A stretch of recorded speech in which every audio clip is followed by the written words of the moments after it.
I am the only person in history that I know of that told Easy Rider to go fuck yourself. I don't want my bike in your magazine. True story. That did not work well out for me. Wasn't my fault. So it's all together, but that's not the one that's in the truck right now. But I had to, the guy on Craigslist that I bought it from, Go with Craig. Was he Middle Eastern? Was he Middle Eastern? No, he was Russian. They can get anything. That was a cool look back then. Don't be breaking my balls. I need a drink now, you guys. Two guys that I know that if I put a silver dollar out on the racetrack, they could find it at 200 miles an hour and hit it, okay? Biggest difference, Bill Elliott could tell you if it was heads or tails. Jeff Gordon would stop, pick it up, put it in his pocket, and go invest it.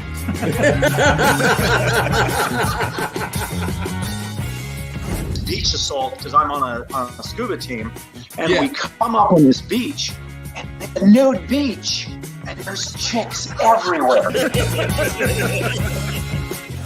Read about an audition for the Detroit Pistons dance team, and I was like, well, wait a minute. Oh my God, you got all the pictures. You're right down. You're down in the bottom, right? I thought I had all this deleted. How'd that happen? Well, He was on. Shag was He's looking like he There heard he it. is. yeah. Yeah. Oh yeah, he's probably Oh, hearing I'm sure he's listening. The norm. People turned our show off and felt better about their dysfunction. I'm serious. How'd you like to make $5 the hard way? Literally the most professional podcast I've ever done. Money's on the dresser.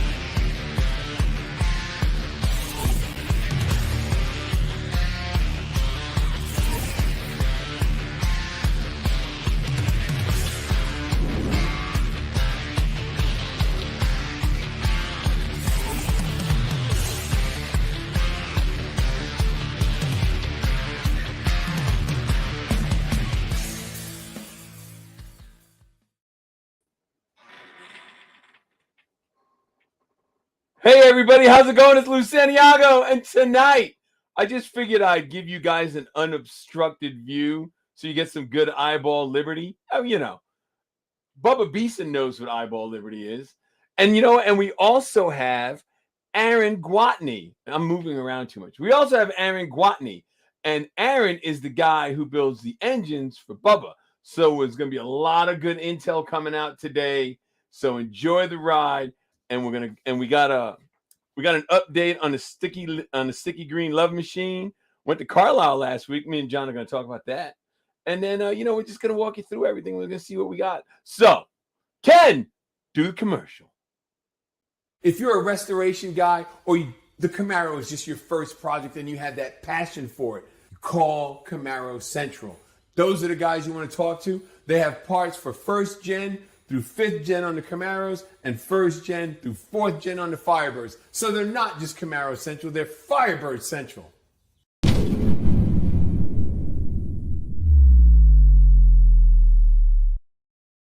That's nice. What are you Lou, doing? Where's the second ass out? Bring the second ass out. I don't want these guys to be, I don't want them to be distracted. I already am. I don't want them to be distracted. So, it's one of those things. I'm the new Tucker Carlson. Oh, hey, I heard they're hiring. Yeah. What are you drinking? Iced tea? No, I'm actually drinking cranberry juice. I found this article. They keep saying that I'm like one step away from type 2 diabetes. It doesn't even run in my family, but I think the reason why I'm close to it is because I get bronchitis all the time, and they always give you prednisone. And one of the side effects of prednisone is type 2 diabetes. Really? Yes, because it does not run in my family. Neither does kidney problems and the diabetes, none of that stuff. So I think that's what it is. So I read this article and they were saying that if you drink unsweetened cranberry juice, you got to drink like 10 ounces a day, which is nothing when you think about it. Yeah. That it helps get everything back in order. So I'm trying it. Today's my first day. And I am a fan of cranberry because I usually put vodka in it. So, but this is my glass. So what'd you think? We went up to Carlisle. You went back on Saturday. I did not talk to you. I stayed home. I was there Thursday. I think it was crowded. Yeah. But I think because there was weather coming in, that a lot of people were packing up and leaving. But from what I understand, and I just don't remember this, a bunch of people told me that they always pack up on Saturday and leave. But I don't remember that either. It's usually Sunday. Saturday is a busy day. Right. Yeah, it's probably because of the weather, because it was coming in. It was windy and blowing stuff around. Yeah, that's Ben Tucker from Camaro Central. Yeah. Muscle Car Central's chiming in. Yeah, we got too many Centrals. East Coast, West Coast. Yeah. That was a good show. It was great weather. It was packed, dude. It was. I mean, like when we went, Thursday was setup day, and it was mobbed. You know, it was nice. Yeah, and so was Friday, because Ben said that they had record attendance Thursday and Friday. Can't ask for more than that, can you? It's perfect. No, and their tent, man. When I got there Saturday, their tent was almost empty. They started. Yeah, they were starting to put stuff away because they were just going to break it down. Yeah, but man, they must have sold probably 85% of what they brought. Kat was there. We didn't get a chance to. She was rolling out when we were meeting at Armo. So because she doesn't love us. She doesn't love us. We did run into Bruce. I saw Bruce chime in earlier. Yes, Bruce chimed in. Yeah, bad news bears, Bruce. Yeah. So I couldn't go back up. Remember, I was telling you, Ken had to drive up because my check engine light started flashing on my way over to pick up Ken. Oh. So I plugged it into the computer. Remember you were saying put an additive in it. Check, it's probably injection. Seafoam. Yeah. Well, I didn't buy seafoam, didn't even look. But what I did is I plugged it into the computer.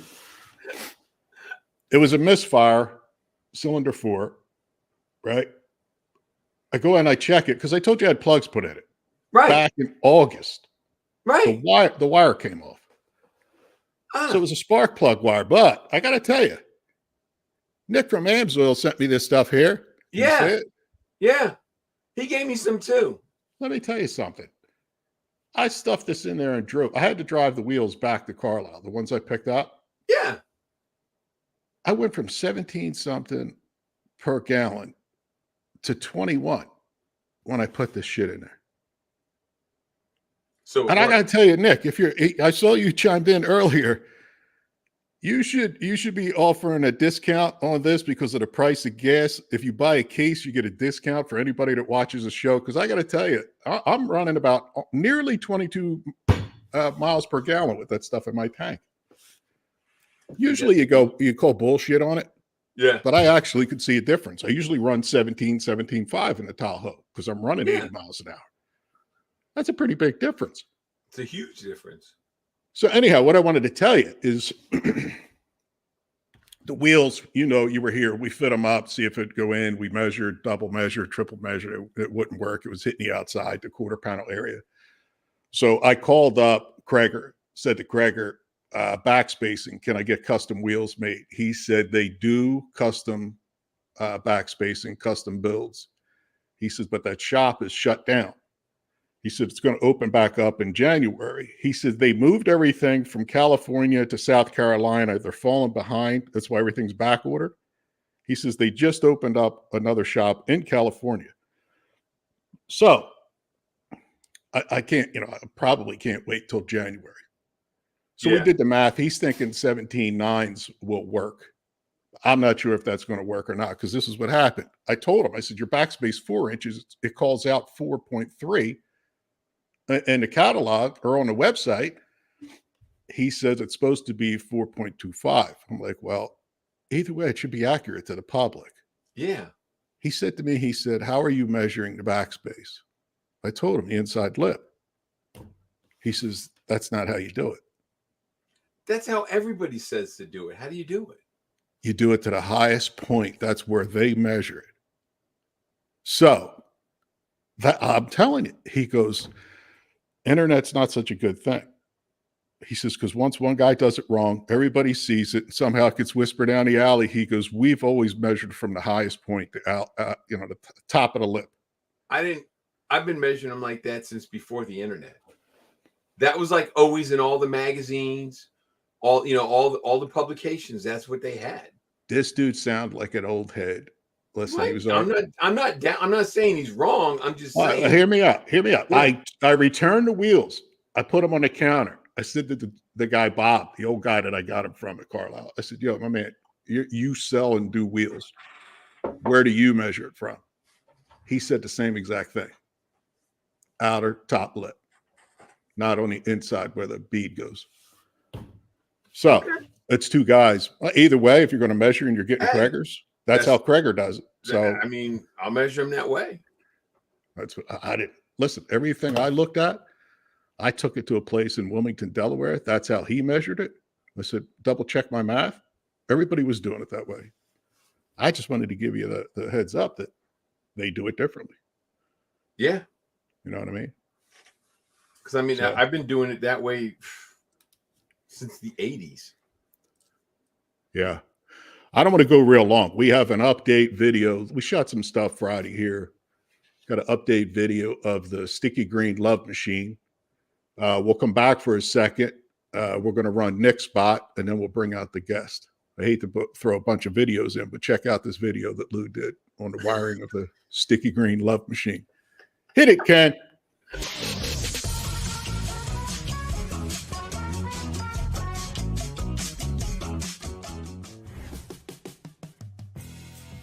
Hey everybody, Lou Santiago. We're doing a Sticky Green Love Machine update. That's right, update. So check us out. We're getting the wiring done, and it's not by me because I don't know shit about wiring. John doesn't know either. He says he doesn't. He really doesn't. So we got Jason from Short Circuits. This guy does phenomenal work. Phenomenal work. So come on, let's roll down here and see what Jason's got. Jason! Just trying to get everything all to its individual locations and get this all roughed in so we can hopefully fire this thing up sometime soon. Is that a shift work shifter? Oh, it absolutely is. What did you have to wire up for that? There is a neutral safety switch on that, and there is also the reverse lights. Oh, so yeah, it has both of those built in. You know, you don't want to be able to start this car if it's not in park. Why not? It might take off on you. Yeah, and might you're in the something car. and kill somebody. You're in the car. Yeah.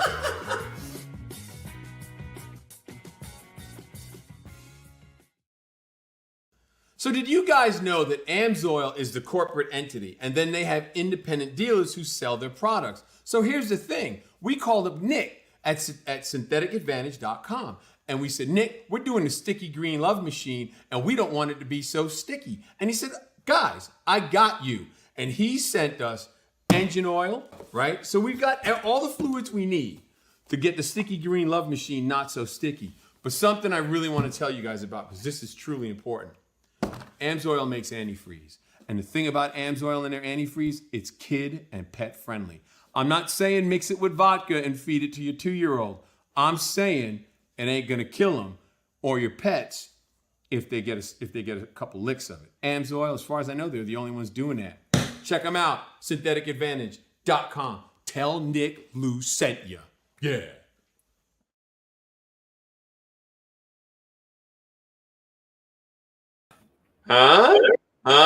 Wait. Nick is watching on YouTube, and he said, Nick from Amsoil, the guy that we just highlighted, he said he'd throw a bottle of the stuff in if you buy the stuff to do an oil change.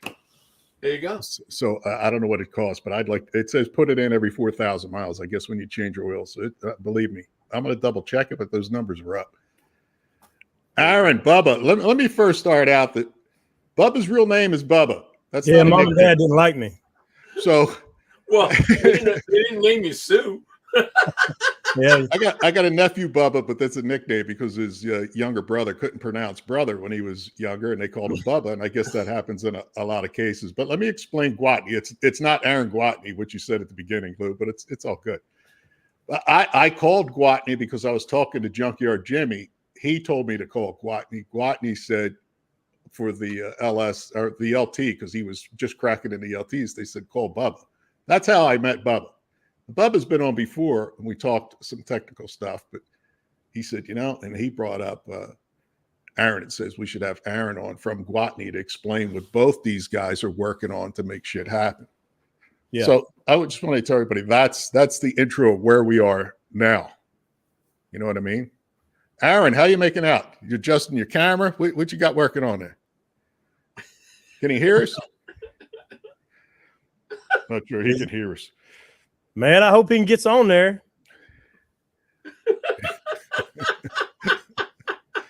Aaron, can you hear us? He knows we're live, doesn't he? No. I'm about to call him, I guess. Don't matter. He'll figure it out once he gets situated. All right. He'll get it done. He is the LT. He is the LS and LT guru. Yes, he is. Aaron, you hear us? You hear us? No, he's muted. Yeah. He's muted again. We'll get it. Let me call him. Call him. Can't hear you. I apologize in advance for the expletives. Hey, you said you're muted. What's that? Can't hear anything. All of a sudden I lost my sound. I've listened to the deal. And all of a sudden when they took that last break down, I don't have any sound on my phone. All right. You looks like you're reloading, right? Yeah, I guess so. Yeah, he's got to go out and come back in. Well, go out and come back in, Johnny said. All right. Anyhow, so the backstory on Aaron while he's getting his technical difficulties squared away. I met Aaron back in the late 90s, early 2000s. Him and a guy by the name of John Sims, which now is one of the engine builders at Koontz. And they were supercharging Corvettes, the old LT motors. Yeah. The first generation LT motors, if you will. And they were supercharging these Vets and, Firebirds, Camaros and whatnot. And I'd put a LT4 in a 10. And I was a young guy in the military. And Aaron, I knew he was a smart guy when we went on a test drive. And he made me hold up the Tech 2, the scanner. And as we're going down this access road, he flicks this switch. And the old cars, they had the thermometer in the rearview mirror. Yeah. Yeah. Well, he had it rigged up to where he could switch between 1 and 2 on to see what the intake air temperature was after the supercharger. No way. I knew Aaron was the man. I mean, this guy, he's just a genius. That guy, some of the things that we've done. Bubba, you're pretty easy to impress, man. That's we got low standards, Aaron. We have sound. Yeah, we have sound. That's good. Aaron, go ahead. Finish good. Yeah, and that's how, and when you guys talked to me last year, always, saying thank you is free, and we don't say it enough. But one person that helped me out the most as far as these engine works and whatnot is Aaron and these guys down at Gwatney and GPI and Koontz. And that's when I told Johnny, I said, hey man, we need to get Aaron on here because he is the brains behind this conglomerate, if you will, of what he's done with the LT motors, LS motors, and what they're doing, the R&D they're doing down in Arkadelphia, Arkansas. And I'm really honored that I got Aaron on here to speak of because he created this. And it's really a neat thing to see one of your friends. He went from being a service manager. And let me tell you, Aaron dresses to the nines. He's wearing a T-shirt today, but let me tell you, boy, he can dress up. And yeah. a sports coat tie fixing cars for 20 years, man. And I tell you what, I grew a ponytail. I'm wearing shirts and jeans every day. I'm living the dream, man. There you go. That's right. I like that. Aaron, I like that. Since Bubba gave the intro, tell us about, because he said you guys started with 1 or 2 bays at Gwatney, the dealership. Tell us at the beginning how you got started with it, and talk to us about where you are today. Take us through the time travel at 25 years or so. Yeah, well, okay. So I started working for that dealership as a technician in 1983, and before long they decided I was management material, so I got into service management, and then they decided I needed to look over parts and body and all that stuff. So I got into this whole fixed operations gig. So I did that for, I don't know, 30 years or something. And about 2010, when the new 5th-gen Camaro came out, and I've always been a racer and a gearhead, and I guess I had my staff in good shape, and things were running too smooth, and I got a little bit bored. So I said, those guys, the Yenko and Berger and those guys back in the 60s, took some brand new cars off the line and built some cool stuff. I want to do that. Right. I called Horace Mast when he had first started Mast Motorsports, and so Horace wanted to buy some crate engine. Man, I just want a 750 horsepower, 14 supercharged power plant. I put them in a Camaro. I wired them, I tuned them, I put supplemental fuel systems on them, and did a little paint work on them, some black chrome wheels, lowered them a little bit, and we were building some really pretty cool cars. So I called them the GPI 750.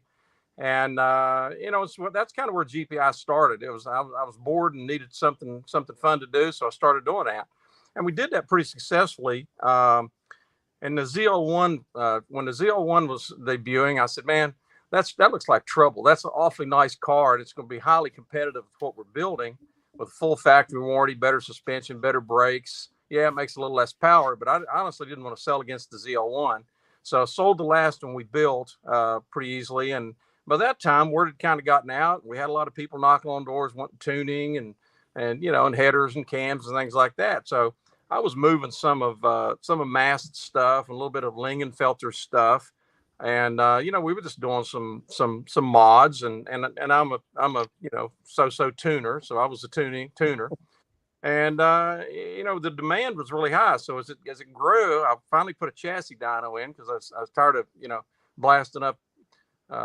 blasting up the interstate in my lives and lives of others. So I got smart and put a chassis dyno in.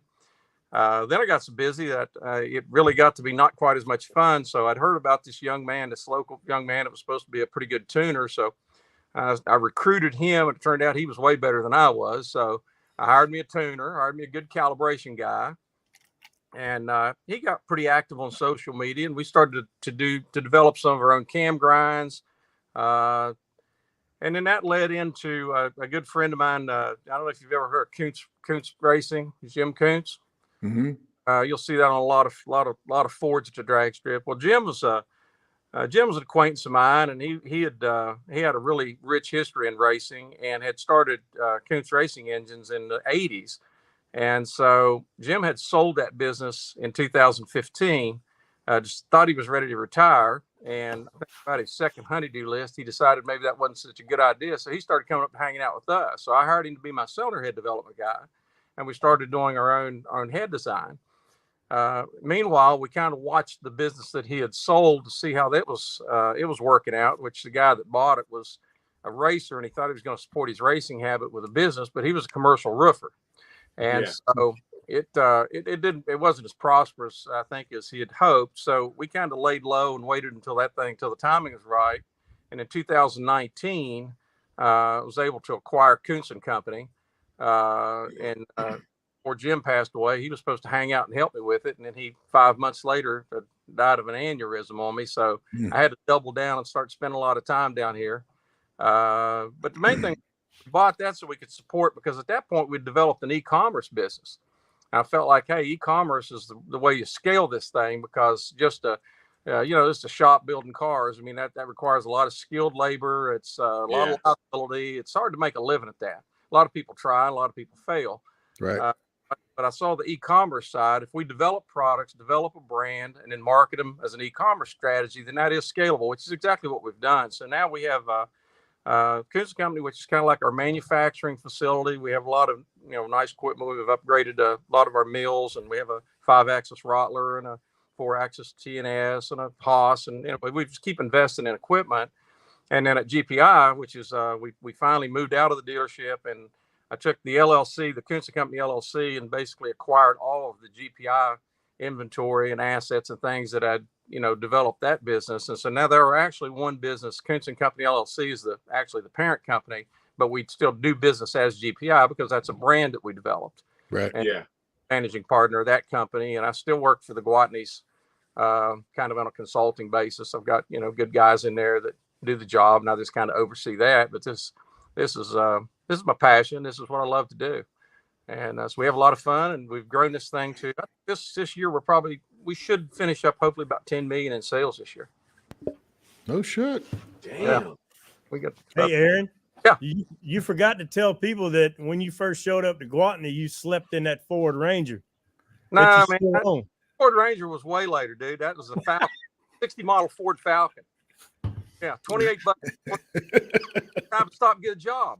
Yeah, and he slept in the car. Listen to that, John. I hear you. And now he's running this. That's right. Yeah. Success, man. Aaron, let's Talk go back about to the 2010 Camaro. What were you talking? 420 out of the box, and you brought it up to 750? Is it LS motor? Yeah.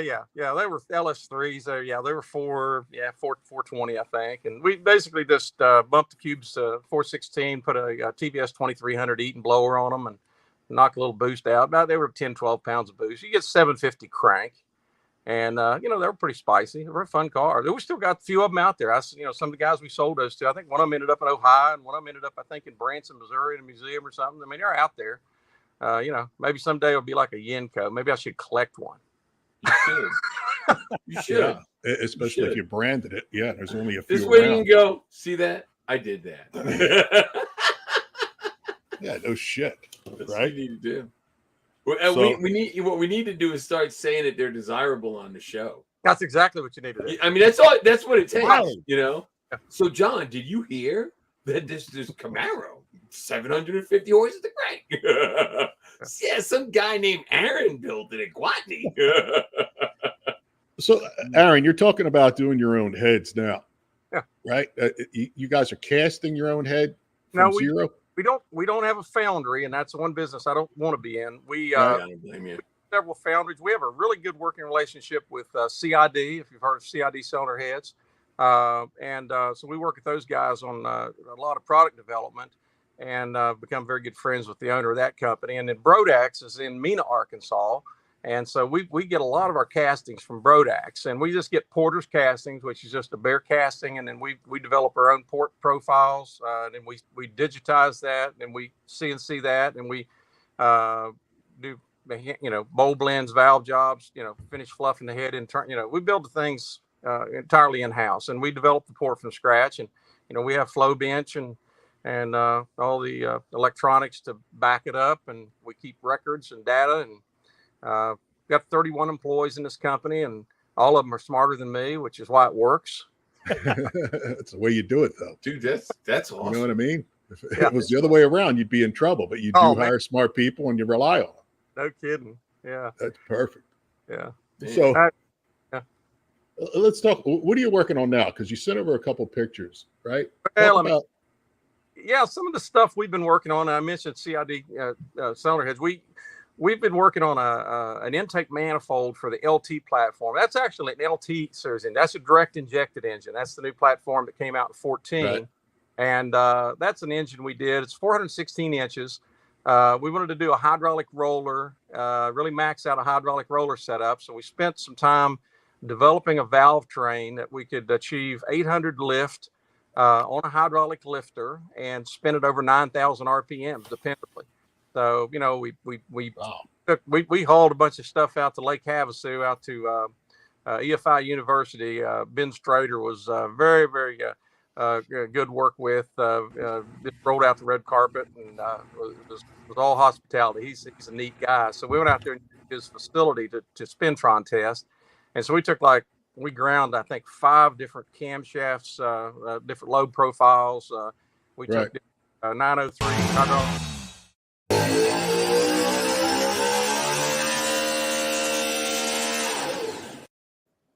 Several different valve springs we tested.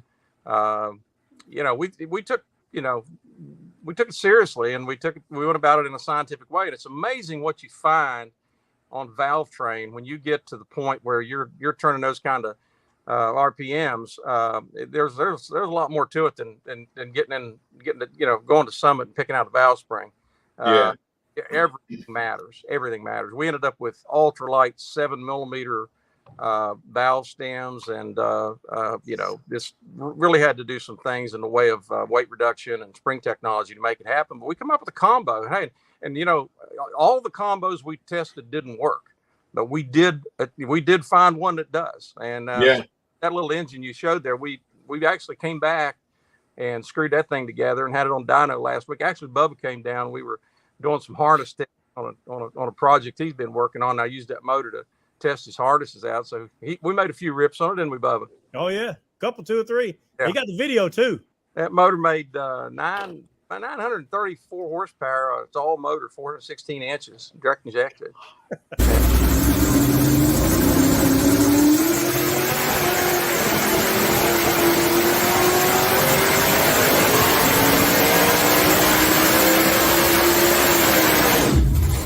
Odds and all that stuff is just kind of run of the mill. But the valve train's what's special on that project. Yeah. What ratio rockers are you running in that thing? That particular one runs a 1/8. Wow. Yeah, 1/8 rocker. And we used a Jessel pedestal mount rocker. We tested some other. That was going to be my next question. If it was pedestal mounted, because that's a lot of rocker arm. Yeah, but we got a 55mm cam in those. You can do on some of the LS3 stuff. We'll run 1/7s, but the LT platform and the LS7 platform, the pedestal position is really designed for a 1/8 rocker ratio. Really? Yeah. Huh. See, you learn stuff every day. And an LT. Yeah. So when you're working with the LT, because I was talking to Bubba, he says there was some. I think last time he was on, you guys took a Camaro program because there was issues with getting the LT4 and that C10 going. And I think there was something where you guys were still working on software at that time, which I think it was last fall. Was it? When were you on, Bubba? It's actually that tan truck right there. It's got the Terminator on it. And when we got it, it's one of the first few times the Terminator, on the direct injection motor, and the truck lasted 168 miles before it just up and stopped. We made it to LS Fest last year, had a good time, had a good showing, and 1 week after my buddy Chris Orman takes it to Mississippi, it just dies on him, and so he brings it back here, and we start working on it, and I reached back to Aaron because by this time, we're starting to learn about the direct injection and how it's controlled. And Aaron is actually one that cracked it the first time to get it running on the Terminator with the fuel pump lobe, because it's a bigger fuel pump lobe and the aftermarket camshafts and all this other stuff. So we've been working on that since last September, October timeframe, and I think we got it nailed down to be in. We're thinking there's a lot of EMI interference between because the direct injection, the injectors run 80 to 90 volts, and what me and Aaron was able to do last week is kind of shield some of these harnesses with aluminum foil, spacing them apart, and we was able to duplicate that. The harness that I had, something was wrong internally. It's already been pinned out. I've inspected each wires, went line by line with the wiring from the Holley Terminator guides and whatnot, and we got a new harness. So for the guys with the Terminators and the LT motors, watch that GDI harness. There's 2 different harnesses. There's a GDI and then the main engine. Might want to make sure it's wrapped with some sort of EMI tape, and also space them apart. And what Aaron was saying is the spare wires in the Terminator, that when you run a drive-by-wire, you don't need the intake air and the throttle position and a couple of others. Those act as antennas from the EMI from the direct injection harness. So, and all that interference makes that, all the electrons go crazy. And we were having, I think our main problem, Aaron, was the high-pressure fuel pump. We couldn't control it. We could run the data logs and it would the commanded pressure and the actual pressure was, way off. And when it would get the right pressure, it would fire off and run. So we were able to slave the dyno harness that they use down there at Koontz on the truck and run it with a separate battery. We ran it for 30 minutes, tried to get it to fail. We couldn't. So once at that point, we was like, okay, it's going to be one of these harnesses. And like I said, we were actually go down there because Aaron had a motor on the dyno that we were able to. And let me tell you guys, it's a lot easier to swap a harness on a dyno than it is in a truck. In a truck, yeah. You're running these harnesses through a 2-inch hole in the firewall, and you got to D-pin every connector. You want to make it look nice, but we was able to figure that out, man. And it's a real good relief because, I mean, I built the truck for my buddy, and it's just sitting here. It's got cobwebs on it, but I think we got it whooped this time, and we'll get and Holly sent a new harness for us. So hopefully next couple of weeks we'll get it up and running. And Tell your guy if he gets disgusted, I'll give him $15,000 for that truck. He's on here, man. Michael Orman, that's him. Bruce is asking. We got two questions here. The difference between the LS LT. I guess you start at the block, work your way up as to what the differences are. Aaron could probably elaborate on that a lot better. I was going to say, I think Aaron better. Yeah. Between an LT and an LS? Yeah. Yeah, the primary difference really is the addition of direct injection, and it has a completely different cylinder head. Those engines, if you look at the runner is really, really high. I tell you, the LT has a nice architecture for performance cylinder head. We're able to take those stock casting heads and get those things to flow, 360, 365, which is amazing because if you look at the port angle, it's substantially higher on the cylinder head. Of course, the head's thicker, so you got a better angle of attack, if you will, to the combustion chamber. If you can make a port as straight as possible, it's going to obviously flow more air. Air hates to go around turns, right? And so the head itself. Now they did jog the exhaust port to kind of wrap it around the intake so they could make that head symmetrical, so you could use it on the right and left side of the engine, and that's a little bit of an issue, but it's a really good cylinder head. And of course, direct injection. In our testing, we've found that direct injection itself on a performance engine is worth somewhere around 40 horsepower minimum.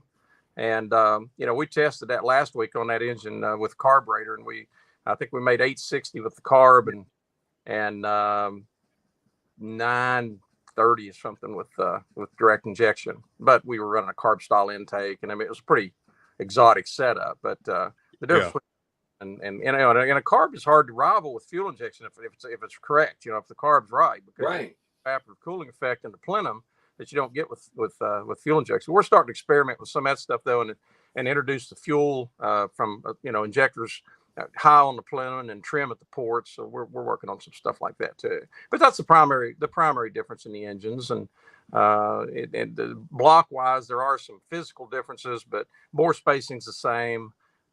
Pretty much everything is the same. They do have a variable displacement oil pump, which doesn't work very good over about 7,000 RPM. So we've developed an external oil pump vacuum pump combo for the guys that go turn some RPMs to these things. I love how he says it doesn't work that good at above 7,000 RPM. Cranking out 9. Didn't you say you hit 9? Hey, 7,000 RPMs is where our converter flashes, okay? Damn it, man. God. That wants to know about the carbon buildup in a direct injection. Is that an issue? Not if you keep it over 7,000 RPMs. I'm just going to say for the shit he's building. nothing hangs around after that, right? There's so much airflow, carbon ain't got no time to spend. Nothing. Let's say bang for the buck. Let's compare the two. Yeah, it's all. If you're doing an LS swap, Aaron, you're doing an LS swap, you're doing an LSA or what have you, and you're talking, 600 horsepower or so. If you're going with an LT4, LT1, comparing the two, pound for pound horsepower, what's the cost difference and what's the plus and minus on swapping over? I mean, if a guy's got a limited budget, is he stuck with an LS? Well, I mean, I wouldn't say stuck with an LS. An LS is, is a great platform. It's a great engine. The thing I see is that LSs have gotten very, very expensive. They've been out. We haven't produced LS now long enough that the ones that are out there used are starting to get some wear and tear, and so they're not pristine like they once were. I can remember when you got and buy, a pull-out LS3 for $1,800 or something, and those days are gone as things are bringing a premium, and they're not they're not fresh anymore. So I think the LS resources are going to dry up because let's face it, since 2014, they pretty stopped making them. General Motors been putting in production vehicles have been the LT platform. So I think the LT platform stuff's going to be more plentiful. As far as swapping goes, and I think you've heard Bubba's story. I mean, dealing with the electronics on the DI is not nearly as simple as the LS. And Holley, God bless them. I mean, I sell a lot of Holley products. I love them, but they have struggled a little bit with this DI. I've been working with them on a beta program for now on the V3. They just released V3 this week. I've had V3 for a little while working with one of their engineers. And, that stuff's pretty complicated. You have to take that high pressure pump. I mean, that thing can produce up to like 3,600 pounds of pressure. It's like a diesel pump, right? It's a mechanical fuel pump. And control that rail pressure is, you've got that tri-low back there, and so it knows where the camshaft is, and it has to say, all right, I know I'm this many degrees into this tri-lobe, so I'm going to open the fuel solenoid, and I'm going to let fuel go into that cavity this many degrees. So let's say that you say, all right, that pump is like 6 cc's capacity per stroke, and if that fuel solenoid lobes halfway up, then I'm going to get 2 cc's, and it so there's a lot of math involved in that. So they have really worked hard to develop that. And, quite frankly, when Bubba first put this system in, it was a little half baked. And, but this V3, I think they've got most of the software lined out now. And again, all of these aftermarket computer systems are really critical to have good, clean power sources, good, clean grounds. They're more sensitive to electromagnetic interference than OE level OE level computers and harnesses. So that's stuff that you really got to be aware of and know what you're getting into. I think probably a year from now, I think LT is probably going to be a more of a mainstream swap component, and I think the software and the systems will be there to support it. But right now, I think I'd have to say it's easier to put an LS in, but it's coming. Yeah. Long-winded answer. Well, at the school I teach at, they Hendrix just gave us the newest, latest, greatest. I want to say it's when it's going to replace the LT. It's because it does not look like an LT. I can find out I can find out the name of it, but we just got it. I think it was last week. Yeah, and I mean it's there's a lot there. Yeah. Just looking at it, there's a lot there. Still a pushrod engine? Yeah. Okay. Yeah. They've got the L84, I think it is, and the ones where basically they've went to the individual cylinder deactivation. So it was you could be 4 or 8, but now we can actually alternate the cylinders that they disable, and so there's solenoids down the plenum and the block and stuff's changed, and it's gotten they're complex. Oh yeah, sounds it. Yeah. That's way more than I know about them. I don't. Nick wants to know your thoughts on running E85. If you got enough fuel pump to support it, and you don't mind buying it, consuming it, it's wonderful. E85, it's good for power. These LT engines, we can generally run 13.5 to 1 compression ratio on the street with the 85 on those things. They're really happy. Yeah. God. Come on, man. Come on. Aaron, let's step back for a second and talk about you skimmed over things and went quick as far as what Gwatney can do for the guy at home, the builder individually. You talked a little bit about heads. And let's talk about actually somebody dropping their car off and writing a check and going, figure this out. Explain the different aspects of what you guys touch and do. Okay. Well, we primarily do, GM vehicles at GPI. That's what we're best at. We do some we do some resto stuff. We mainly focus on powertrain, wiring, fuel systems. We don't do any paint and body. We don't get too much into the into the shiny stuff. We're powertrain guys. We want to make it. We can build you something dependable to drive to cruising on the coast. We can build you something fast to take to the track.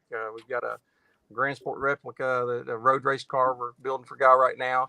I've got a crew in there of I've got five guys that do nothing but build cars, and then I've got 2 calibration guys. One guy that pretty much stays on the in-house chassis dyno and does tuning, and then the other guy does a lot of remote tuning. So we offer remote tuning as to complement our cam head packages and our engine components that we sell all over the world. Yeah, a lot of that. And then so that's pretty much what's going on at the Jacksonville location. And then at Arkadelphia, we build we're a race engine shop here. We've got a lot of customers that Jim had over the years. We build a lot of pretty high end race engines, ranging anywhere from $30,000 to $80,000 a piece. And that's kind of what we do in Arkadelphia. And then our warehouse to support our e-commerce business is at Jacksonville. We got about 22,000 square feet under roof there with parts and shop and customer support center and all that stuff's up there. But yeah, and you can reach out to us. We have a customer support mechanism on our website. Our website's gwatneyperformance.com. And then we have an Instagram page, and then we're going to launch an e-commerce site for Koontz & Company, and we're going to specialize more in our higher end Ford products and more hardcore racing stuff. Be a lot fewer SKUs, but probably but higher end stuff. Whereas GPI, we have complementary parts to combine with our engine parts. We have drop-in piston rod solution that we've developed. We've got a lot of proprietary stuff that we find a need, and we say, all right, how can we make it better, or how do we solve that problem? And we try to develop a product around that, and then sell it, and that helps with brand recognition, and that's kind of how that thing works. Man, so you said the Ford stuff that you do. What Ford stuff do you? Because some guys going, okay, all they do is build Chevy stuff. What Ford stuff do you do? Well, Coyotes and all that, or we do anything, Coyote engine block re-sleeves, ported head Coyote products. Mainly though, our mainstay is the stuff that Jim Koontz developed over the years. I mean, we have a 15-degree small block Ford head, raised runner head that they actually, our name is cast in the side of that thing. We still get a royalty check on that thing. That's that Jim developed in conjunction with Brodex years ago. We've got a 20-degree head that's a really, really popular head, raised runner head for small blocks. Wow. We've got some really nice products for small block Fords. We've got some Cleveland stuff. It's good.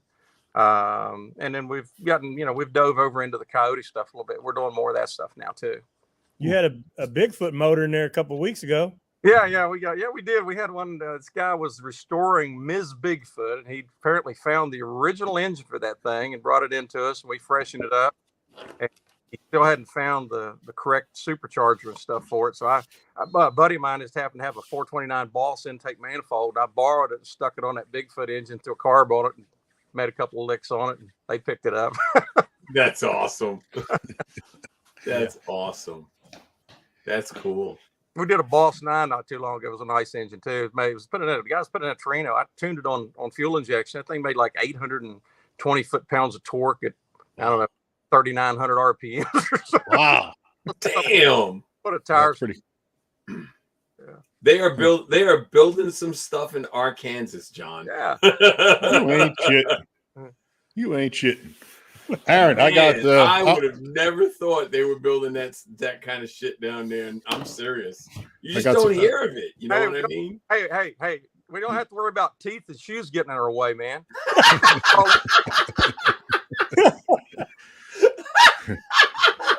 Junkyard Jimmy told me about you guys. Bubba? What'd I say? Hey, you're just saying. Bubba's laughing, so he must agree with some of that shit. Oh, yeah. Aaron, we're putting together We're putting together an LS3 with an LSA supercharger for the sticky green love machine, and I'm going to need my heads done. If I wanted to send that out to you, how's that process work, turnaround, and cost? Yeah, I think our OE ported heads. You can send us your cores, or we can send you some and you send back your cores. I think we have some already built on the shelf. I think we're running about $1,000. $1,000 for exchange price. What can I expect out of that? What performance do I get? What's the difference? We tested those things. They're worth a solid 30 horsepower. I mean, we back-to-back tested them on an engine, the same compression ratio. Now, if you bump the compression a little bit, you pick up more than that. But on stock compression ratio, they're worth about 30 horsepower. With a camshaft, combined with a cam. Yeah, it's a Brian Tooley red hot cam is what we're running. I'd have to look at the specs. That doesn't tell me anything except it's red hot and it's Brian Tooley. But if I knew what the specs was, I could probably help you judge that a little bit. I'll get you the information. I'm gonna guess if it's going on a positive displacement supercharger, it's probably about a 30 intake load, about a 250 exhaust load, probably on about a 120 load set. Close. Yeah, we're getting a little bit of echo out of you, but go ahead. Okay. Yeah. So what's the turnaround?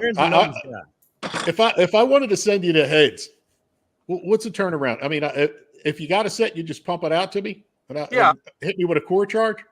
Yeah, as long as I have a set. I mean, you're not going to want any special milling or combustion chamber dimension because you're running supercharged. So you're going to probably want them to be about 68, 69 cc's. I don't know. Let me walk down here and see if I got some on the shelf. All right. Yeah, let me know. Put them on a skid, wrap them up. I'll text you my address. Give me three weeks if I have to take yours and process them. Give me about 3 weeks and I can turn yours if you want to keep your castings, or if you want to exchange them, I can just exchange them. I think I have some in stock. We try to keep plenty of cores so we can satisfy those orders. Yeah. Well, let's start from zero. What would you recommend taking that engine to get the most bang for the buck outside of what you already said? Well, I mean, if you're not the bang for the buck, I mean, it's an LS3. Not LS3, right? It's an LS3. Let me give you some of the other stuff that he's got. They're the A21 heads, LS3. Cali's Compstar 4-stroke crank. 4-inch. So you're making a 416 out of it then. Yeah, he's saying 418. I told him get it up to 4. I'm telling people it's 420 because it's a sticky green love machine. 16 and 18 doesn't work for what I want to do. It's HI beam rods. Okay. Bore, he says 418. Malley pistons and rings. Okay. The power pack pistons. He's got LS7 lifters. Let me see if there's anything else you got to know here. No, that's it. He's using the PSI harness and controller. Okay. Yeah. I mean, that's a fine combo. I'd probably go ahead and upgrade the lifters to the at least what they call the caddy racing lifters, the GM high performance lifters. It's worth the extra money to upgrade the lifter. We sell a lot of those LS7s, but I mean that's a standard production lifter. It's not going to have the internal tolerances. They're not going to hold the tolerances that they hold with the actual high performance racing lifter, and it's not that much more money. I'd bump to that lifter. Other than that, I mean that's a pretty cut and dry build. I mean, keep the compression ratio probably at that Molly's probably going to be about 10.5 to 1, which is going to be good, and keep it at about 12 pounds boost, 12 pounds boost with that little LSA blower. You're going to make all the power you want to make. I mean, that thing will make 700 horsepower. 10 pounds. I mean, it's overkill for what I want. Yeah, it's just it'll make. Yeah, I want to be able to drive it. I'm not racing the thing. I want it to go sideways when it has to, but most of the times it's just 80 miles an hour.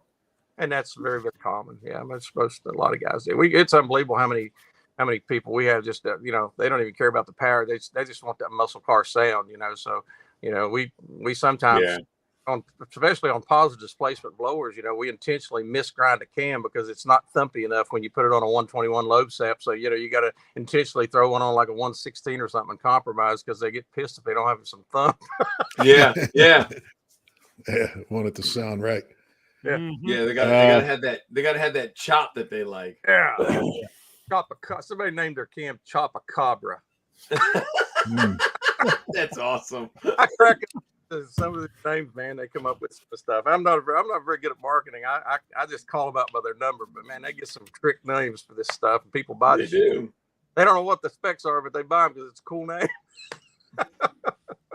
Well, and that's the thing, man. It's one of those things where people don't know. Like, I mean, I know nothing compared to you. You know what I mean? But there's people that know way less than I do, and all they know is they want that sound. That's all they can tell you. I don't care what it takes. I gotta have it. This. It's like, all right, dude, whatever. You know, it's pretty crazy.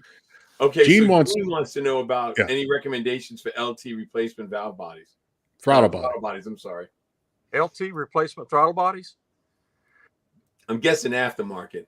Yeah, well, I mean, I'll tell you guys, you know, throttle bodies is probably one of the most, you know, that's a huge sales item, and it's not necessary in a lot of cases. I mean, we did some testing. I think there's a test on our website where we tested the 90 millimeter throttle body. I know when I'll give you an example. LS7, C6 Corvette is the LS7. I mean, that's a 505 horse motor from the factory. You know, we do a little cam head work on those things, some headers, and they're easily making, they usually baseline, I think, at 429.30 at the wheel. And it was easy to get those things to, 550 at the wheel. And I tested throttle bodies on those things, and that engine comes factory with a 90 millimeter throttle body.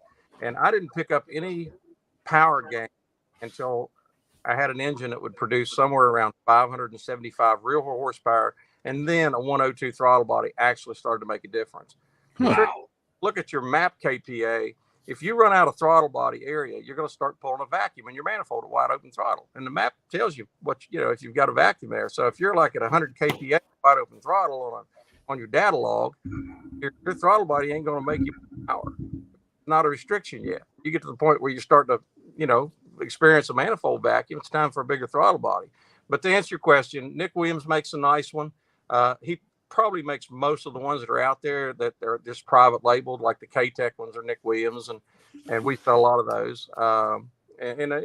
That's for the drive-by wire stuff. That's really your go-to supplier for those things, and he does a good job with those. That's good to know, because a lot of guys they try to do bolt-on stuff to hop it up without spending any money. Yeah, and the thing is, I mean, how many people really test it? How many people has access to a dyno to back-to-back test something in the same condition, same exact thing? No, what happens is you spend $500 and you bolt it on your car, and it's got to feel great, man. You spent $500, and then you tell your buddy how good it feels, and then mentally, psychologically, it is better. So you got to punish good. I mean, I'm screwing myself up because I sell those things, right? Yeah, right. No, I hear you. I got a question for you guys, Aaron. The age group of the guys that work in your shop. How old's the youngest guy? The youngest guy is probably 20, 22, maybe 21. We've got a young crew in the shop, and we've got actually my CNC operator for my Rottler is 21 years old. We brought him in. We've got some young guys. I like to work with young guys. We've got a program we put together. We call it the GAP, which is the Gwatney Automotive Apprenticeship Program.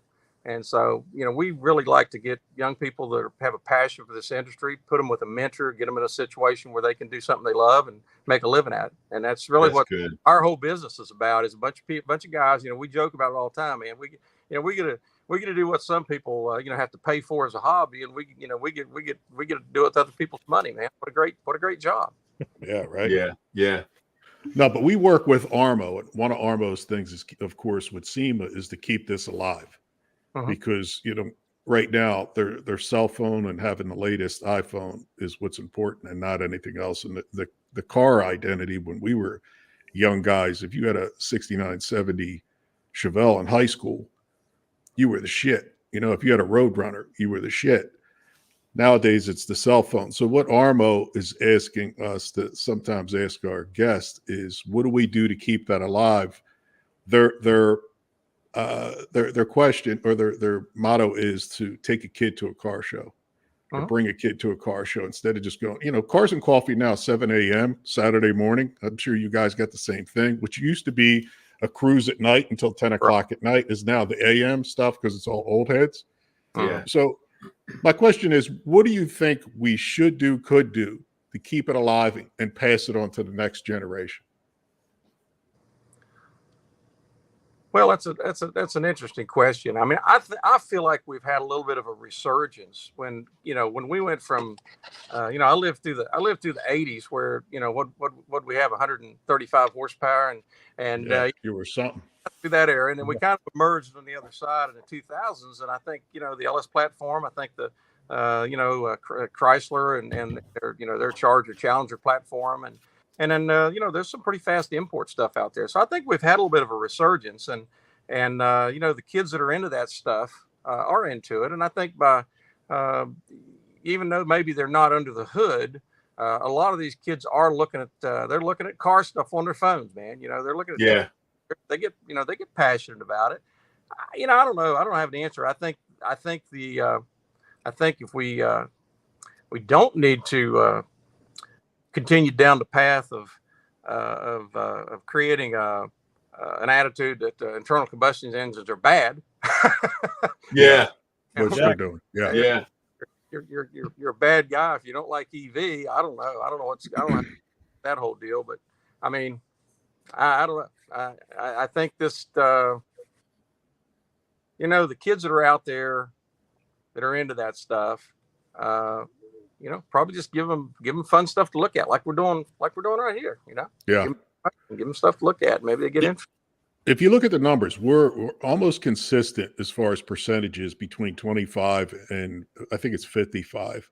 The thing that amazed me most is we're actually popular in Pakistan, Brazil. Which is so bizarre. Outside the U.S. Outside the U.S., India, we have if U.S. of course is at the top. Right under it is about 6 countries that you go, how's that even possible? And the percentages and numbers are high. If you were to check out our followers on Facebook, there's more Facebook around the country than anywhere. It's just amazing. We had a guy write in. He said he watched. This was probably 4 or 5 months ago. He said he was watching with his dad in Cuba. Yeah, and it was another one from El Salvador. Yeah, how cool was that? You're sitting there with your dad, right? And we're in English, and they're checking us out, listening to what America's doing with cars. So, it is pretty cool. It's almost, flattering that guys are tuning in around the world, hearing what we have to say. Yeah, we had a little urgence in South Korea. We were selling some parts over there. We have some Middle East customers. Kuwait. We sell a lot of stuff in Kuwait. Have some guys over there. But I guess it kind of goes back to that thing. It kind of starts at home. It's like education. It's like on how to act and be socially responsible. I mean, I guess dads and granddads, spend time with their kids and got and bang on the hot rod a little bit. Yeah. That's probably what it is. Well, part of it is like a lot of these. What I see is a lot of these kids are getting Hondas, they're getting older BMWs because that's what they can afford. So that they're still into it, but they're not on the same road that we're on. Yeah. And I mean, and I don't have a problem with that. I mean, I've like you said earlier, there's some fast damn Hondas out there. It's just one of those things. You gotta. That's the location. That's the gateway drug. We'll just tolerate it until they get a real job and they can afford some American iron. Right. You're right. That's what happens. It's like all those mini truck guys from the 80s and 90s. Now they've all got families, and now like I see all these. I've seen a bunch of 32 coupes that mini truck guys have built, and they're slammed on bags and all that. But it's this 32 coupe. It's what I mean. It's like okay, they found their way. And then you get some that stick to their roots and just go to square bodies, but. It's pretty crazy. They get there eventually. I know, right? I like square bodies too, but it's it's just one of those things. It's what you have at the time, what you can afford. I think these drag and drive events are good. You know, we've seen a lot of interest in that. I think that's good stuff. You know, that's where it's not just going to the racetrack and walking around on asphalt all day and waiting to make a pass. I mean, that's a lifestyle, man. Those guys get out there. I think that stuff's interesting. And get involved in that stuff, they're going to get hooked for sure. Do you guys? Does Gwatney set up anything at SEMA? Do you go to SEMA, Aaron? Do not go to SEMA. We go to PRI, but I haven't had any interest in setting up a booth or going through that mess. We do hit a few. We're Super Chevy LS Fest. You know, we do a few of those deals. Camaro Fest in Bowling Green. We do a few of those. And we went to Ford Fest. I kind of leave that to the guys because I tell you what, it's a lot of work, man. It's a lot of work. You know, you put the expensive and start doing that stuff, and you know, if you start mandating that and telling your employees, hey, you know, you need to, you know, figure this out and load a trailer and go bust your ass all weekend. And by the way, you know, and pick up your own hotel fee. You know, I just kind of let them get interested. If they are passionate about it, they want to do something, then I support them and help fund them and let them roll with it. But I don't shove it down their throat because honestly, it's cool to be out there and see and be seen. But let's face it, we want to move the needle. We do it on social media and we do it online, you know? Yeah. We can move the sales. It's just a matter of, you know, what do we want to do with our ad spend? So we try to kind of modulate that with what we can take care of from a customer service and a fulfillment perspective. Right. Makes sense. I mean, you're good at it, obviously. We're learning. We're learning. What do you have around the corner? What do you work? What's in the black hole? What's the R&D you're working on? Well, mainly the LT platform. I pretty much put all the R&D resources and time into the LT platform because I think that's the emerging platform. I think everybody's doing stuff with LS and have been doing stuff for LS for a long time, but there's not as many people competing in that market. So we're trying to release some really pretty cutting edge stuff. The hydraulic roller stuff I spoke of earlier, this new intake fold for the LTs we're getting ready to release. We've got this vacuum pump, oil pump. We've got a oil pan spacer that's going to allow you to put more stroke in those engines because the oil pan, the oil passages are all integrated into the oil pan, and so run into some clearance issues there. So we're bringing out a spacer that's going to use all OE hardware and rubber and all that stuff that'll slip in there so you can, you know, put some big stroke in those engines. We've got that coming. We've got an electric water pump product a kit that we've developed that we're going to release for the race guys. I don't know. I think we've got about 10 new products on the drawing board right now that we're in various stages that we should be releasing probably in the next 90 days. That's awesome. Bubba, take a second and talk about what you're working on. Talk about that C10. Try to talk that guy into the $15,000 I threw on the table earlier. Hey man, he's on Cash here. Money, He's on the chat. Yeah, I mean, man, I may go 16, 17, but there I'm topping it is right there in all its glory. He don't have a whole lot in that. Come on, it looks raggedy as shit. It looks solid though. It's flapped out, you know. Yeah, I drive a 2010 police Tahoe as my driver, so I don't get pulled over at 90. Like if I'm running the turnpike going to Carlisle, you know. Yeah. I got a guy that's making me an offer I can't refuse. He saw me driving around. He says, I it's my daily driver. I beat the shit out. I got 142,000 miles on it. What I'm getting at, I need another driver. I said to my wife this afternoon, listen, I'm looking at a 79 square body. And she went, I was like, you should understand. You need a crew cab square body.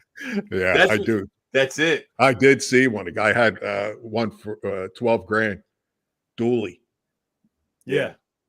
You know, so I was looking at that too, thinking, and it had a lot of patina. It looked good. It would be something to put, you know, something in there to kick the ass. But what I was getting at, Bubba, is talk about your shop because we didn't really hit on what you're doing. You were quiet a lot of the time. I mean, like I said, I really wanted this to be about Aaron and the guys down at GPI. And before we close up, Aaron needs to call out all his guys by name. I would, but I'll probably forget somebody. But shout out to all his guys because I mean, them guys are awesome down there. I mean, every time I go down there, everybody's got a good attitude and hey, how you doing? You know, and they try to help you out if you got problems. But what's going on here is that tan truck right there. It's been here so long, it's got cobwebs. And I'm telling you, I'll send a truck. I'll figure it out. I'll send a truck, or I'll ship you up here. We'll we've already we went too far in this situation to let it go. Let it So go, I know. right now it's I should get a vintage air unit tomorrow. You know, like I said earlier about the EMI, I used to run all that through the firewall and 2-inch holes. So me and Aaron got to talking on the way to Arkadelphia or whatnot, and we're going to put all the wiring on the outside in the engine bay and try to separate them as much as possible. So I told my buddy Chris, I said, you need to order a vintage air unit so I can get all that stuff off that firewall, you know, the big air box.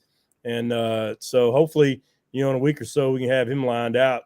And, you know, basically got to rewire the whole truck, because before everything, all the wiring, the terminator and the computers and all that stuff were inside the truck underneath the seat. Now I got to move everything outside, you know, on the firewall and run new power wires. And like Aaron said, you know, these things need clean power, clean grounds. That's one thing that's, you know, they say it in the instruction manual, you got to bang on it. That's true. And obviously, you know, through doing this, we realize it's got some EMI issues as well. So, and, you know, wrap these things, especially the GDI.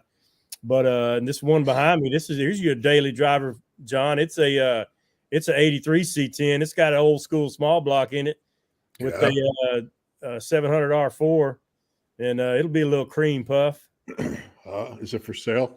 Yeah. What are you putting in? What are you leaving it the way it is? You throwing something else in there? My buddy actually painted it. He works for UPS, and I'll send you some pictures when we close up. But he works for UPS, and on the side, and I traded him a LS2 motor for a paint job. And I said, hey man, I'm flipping this truck. I don't need it all souped up and sexy. I do. Hold on, Bubba. Hold the F on. Yeah. You don't need it souped up. I'm going to need something that hops and gets going. Well, no, I'm talking about two vintage air. You need 2 vintage air systems for that mother. You just only want. If that doesn't have air. Actually, I pulled all the air out of the tan truck because I'm putting vintage air and put it in this one. So, okay. But what I was meaning is I don't want it to. I didn't want that good a paint job because I'm trying to flip it. Yeah. And so now I got to buy all new trim, all new door handles, all new. But you know, it was going to be a quick flip, but now I got to wait. You know, I just spent like $2,500 yesterday ordering parts, you know, like badging and trim and all this stuff. Leave all that shit. Send it back. I don't need any of that shit. I need air. Get that air working. I need to be able to bump. It's going to work. And I lowered it. Sound good. It's like Aaron saying, I need a cam that rattles so people know. It's a pretty decent cam now. Yeah. But solid truck? Is it solid? Yeah, it's pretty solid, man. It's it's got a regular 355 with a 700 R4. It's got a pretty good bump stick in it. Yeah. I'm going to need a little more than that. I'm going to need.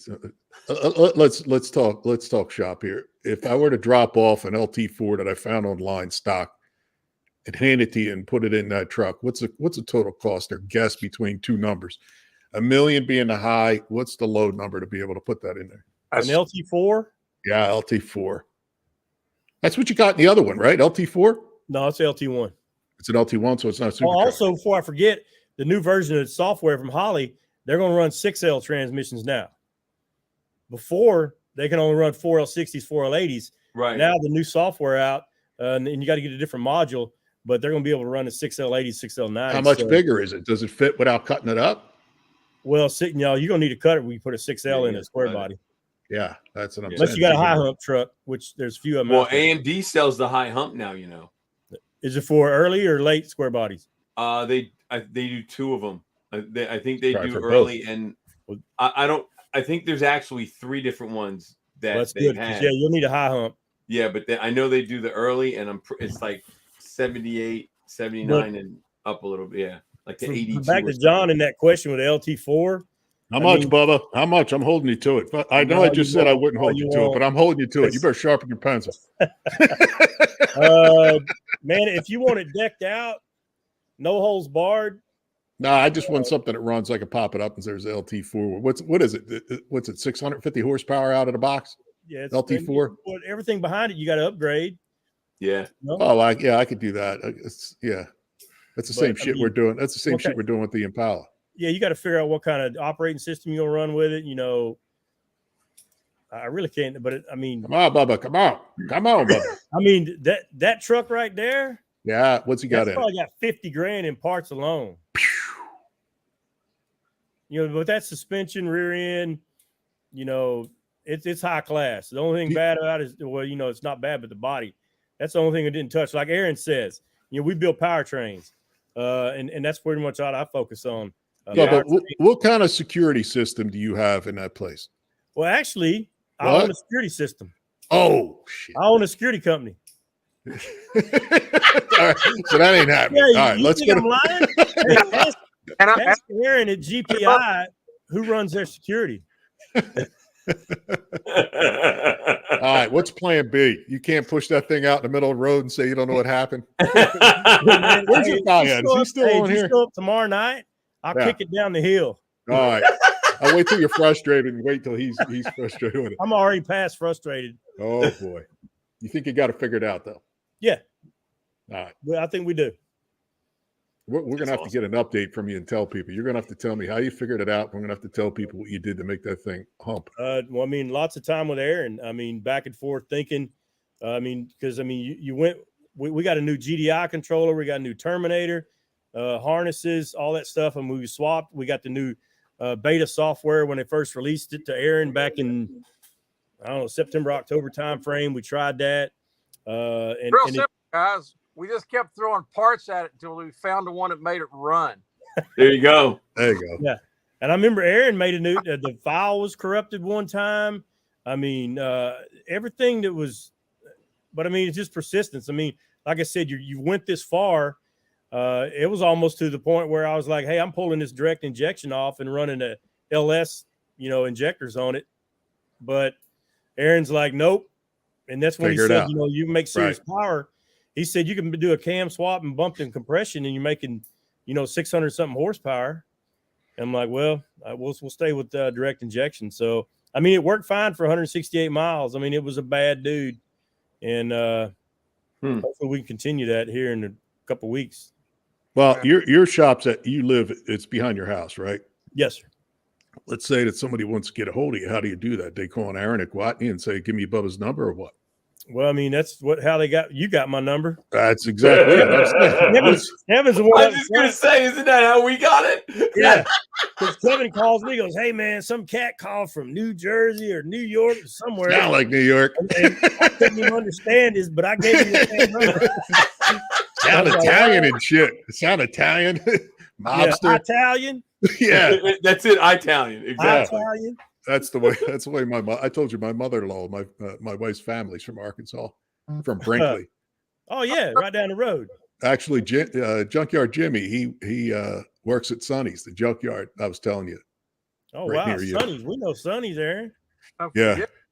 Hey, Jimmy, what's that cat that was on the last show that had all them dang LSA blowers? Said he was going to hook me up. Terry, he disappeared. He He's in a witness relocation program now. So you ain't going to get a hold of him. Yeah, he said had 5 of them. He didn't hook us up. Yeah. Yeah, he said they were gone. If they want to get a hold of me, man, they could just type a message on this forum right here. I'm not on the Book of Face or anything other like that. Yeah. I call that stuff El Diablo.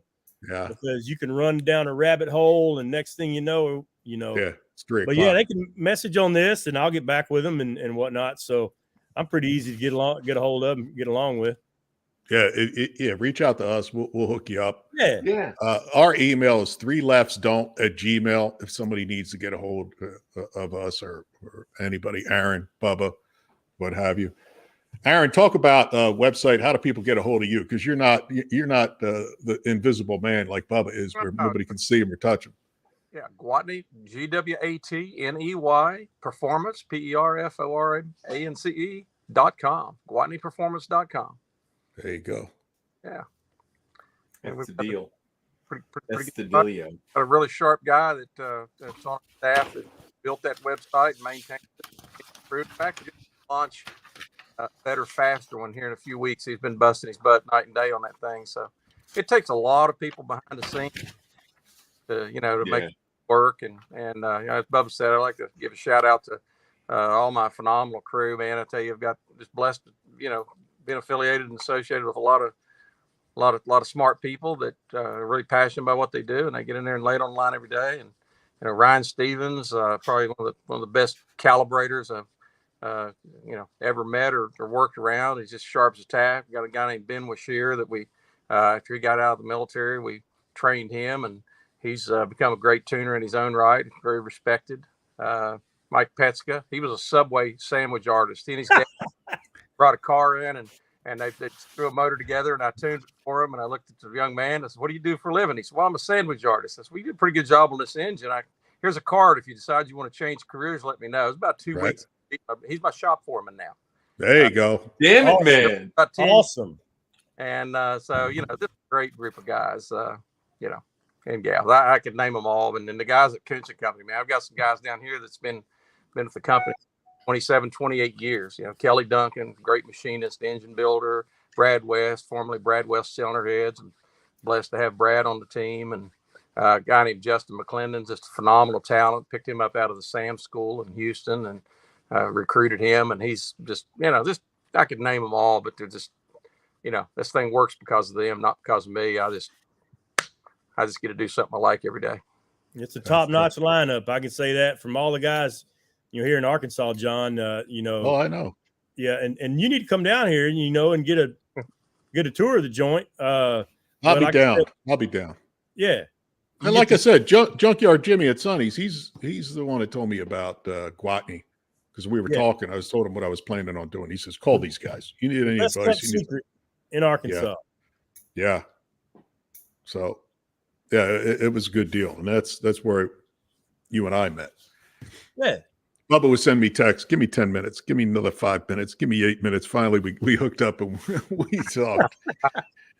Busy, man. He was like, "Who are you? What are you doing?" And then we just started going.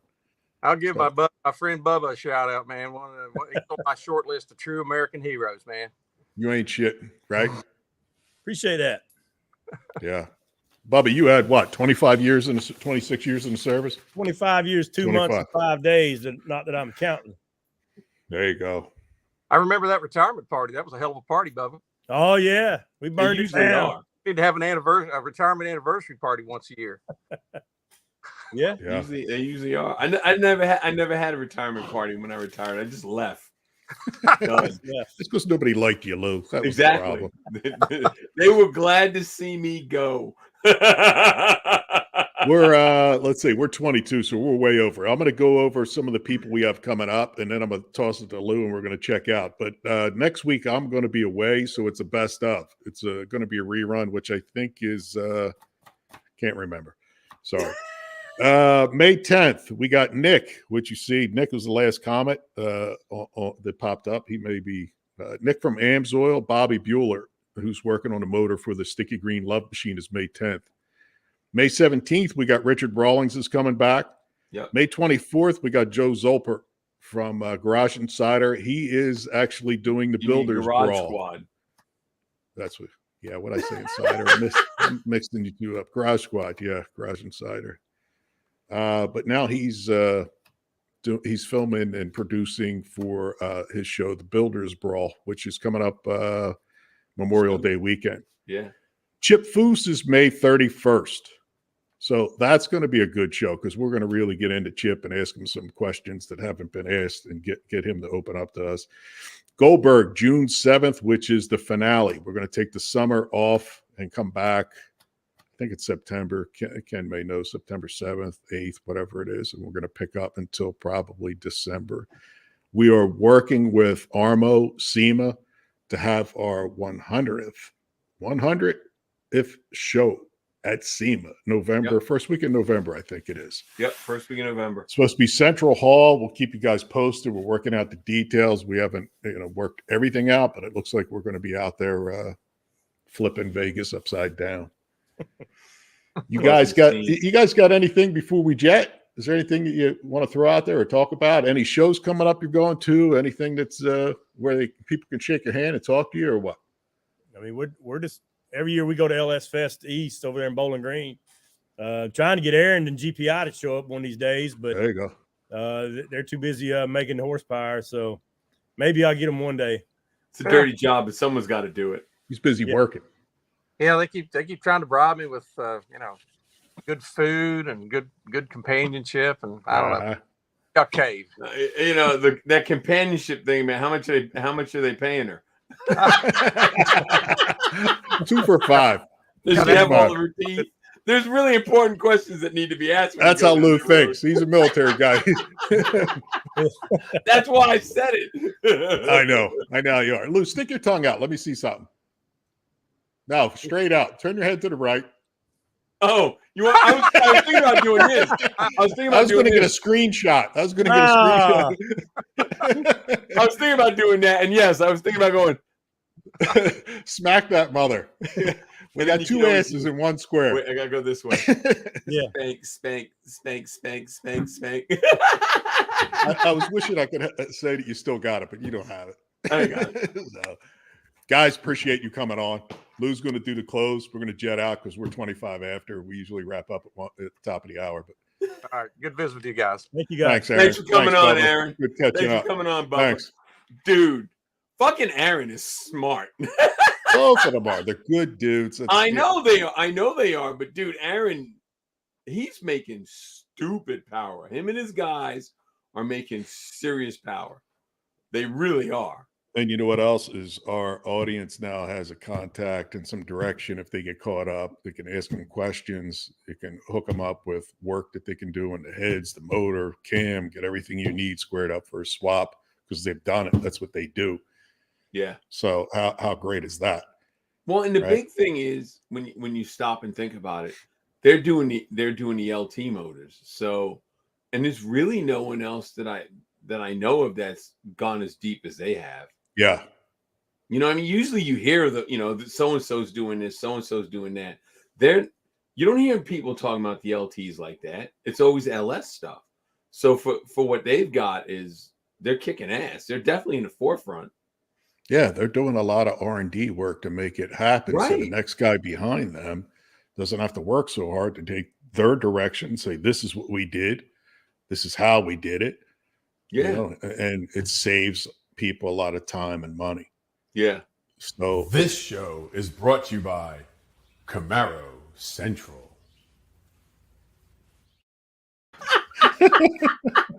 There you go. I think that was the close. Where's Ben? Let's get it done now. Where's Ben? He's up there. Ben's still there. And I'm sure Ben's a little sipping on something like we are. So it's all good. All right, hey, well, let's get out of here. Money's on the dresser. I'll talk to you in a couple of days. All right, later. All right, everybody. I hope you enjoyed the show. There was a lot of good info being put out. Next week it's a best of show. We were going to have Troy Ladd come in and host it, but we moved things around. I got to call him and let him know that we're not doing it. So that way we got everything covered. All right. So you guys keep it between the lanes. Later.